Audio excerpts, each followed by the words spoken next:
Alrighty folks, welcome back here with another weekly video for Back to Divinity.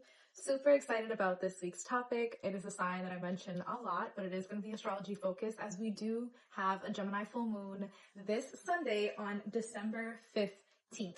So super excited for what this full moon is going to do for the collective, as it is the last full moon of the year. We are in a season right now where we're doing a lot of wrapping things up. And so as a result, it just makes perfect sense that the Gemini full moon is going to be right there mid-December for us to think about what are we trying to wrap up. And then we actually start off the new year basically with or end it off really, but it's going into the new year in a new moon in Capricorn. Being that there are now 2 new moons, since we just had one on December 1st as well.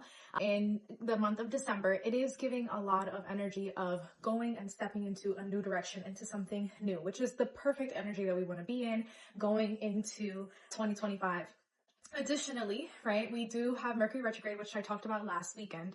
And so the fact that Mercury retrograde is ending on December 15th, the day of this Gemini full moon, we all know that Mercury is a Gemini ruled planet. It is very fitting, and it is super exciting to see what are going to be the impacts of what we're closing out in the retrograde phase, and how the full moon is just going to sort of accelerate that closure and sort of help us get to the next step and phase in which we should be heading in our dynamics and our day-to-day and our work, right? We talked about a couple of these things last week, but we're going to specifically focus on the full moon this week. So full moon energy, as we all know, this is closures, right? This is Pisces energy. This is the depth of emotions, water energy, right? This is us going underneath the surface. So that's a lot of the subconscious, right? It's also an opportunity for us to think about what needs to be closed out, what needs to be let go in this cycle, right? In order for us to step forward, right?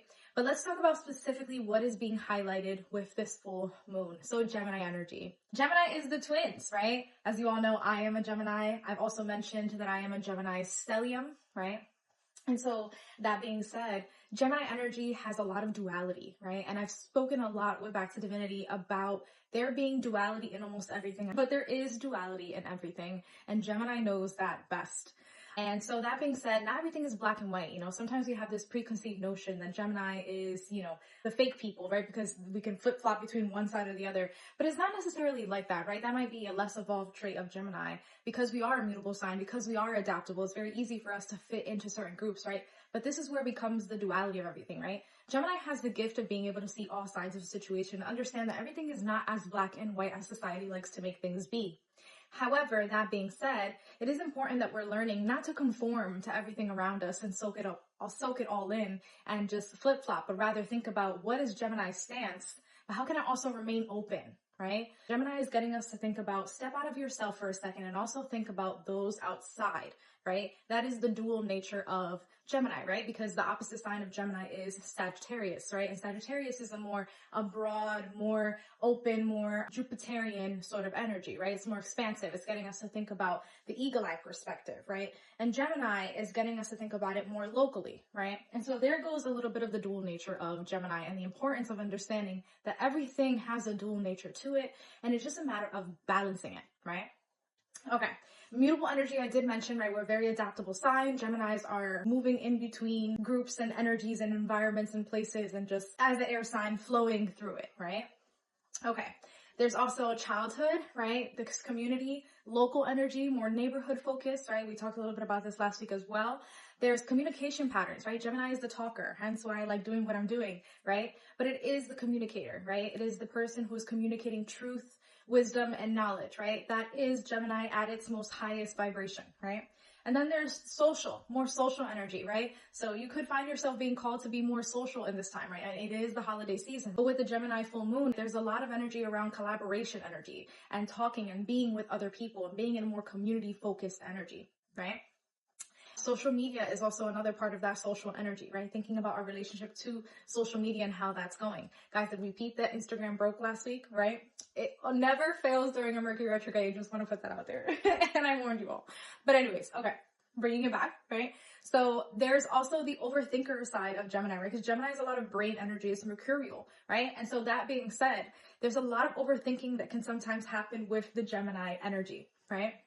And it's very important that we're being very careful about what we're consuming, right? And so this full moon in Gemini could get you to think about a little bit of what are you consuming, right? How is it that what we're consuming in the brain is impacting how we're going about our day to day, right? I'm just asking you to really focus on how can we control a little bit about our mindset, right? And a big way to do that is also think about what are we consuming that is not helping us anymore and that is actually bringing more of a anxiety-ridden energy than anything else, right?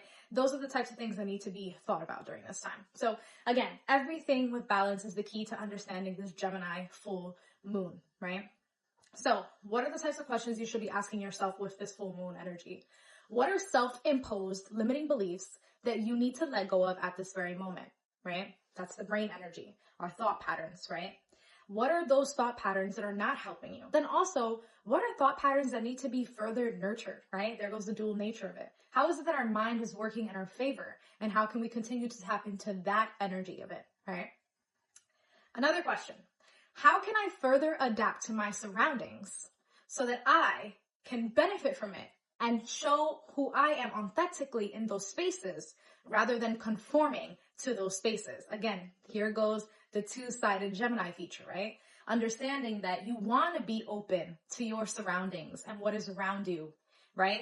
Because that is what the collective is. It's us feeding off of each other, our energies, our ideas, our inspiration, right? That is what a collective is. Otherwise, we would be alone on this planet, right? And so as a collective, how is it that I can show up best to these spaces around me so that I am benefiting from it, the people around me are benefiting from it, but that I am not becoming a conformist? How can I not conform to my surroundings in a way that does not uplift, right? If it doesn't uplift, then you want to avoid it. If it's not uplifting you, if it's not uplifting the other people in a reciprocal nature, then you don't want to conform to the places and people and things around you, right?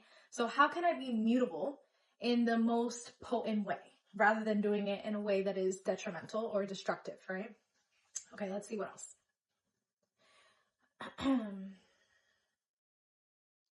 Right.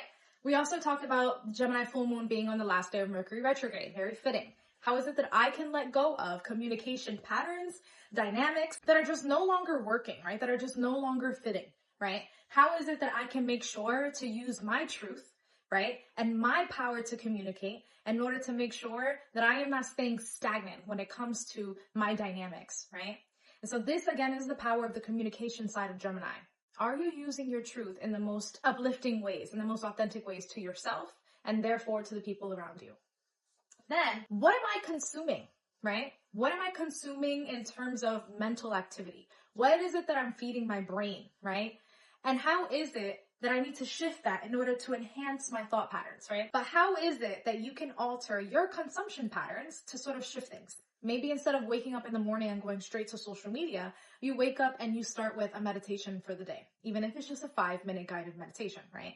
Or how is it that maybe instead of going to get coffee, and I could listen to this one, coffee every single day, you switch it in the morning to a smoothie, right? These are things and thought processes that you can start to ask yourself about little by little, right? How is it that you can alter some of the things that you're doing to help best uplift you? And it's not to step out of who you are as a person, but rather to think about how you as a person can authentically grow and develop to become the healthiest and highest vibration of you, right?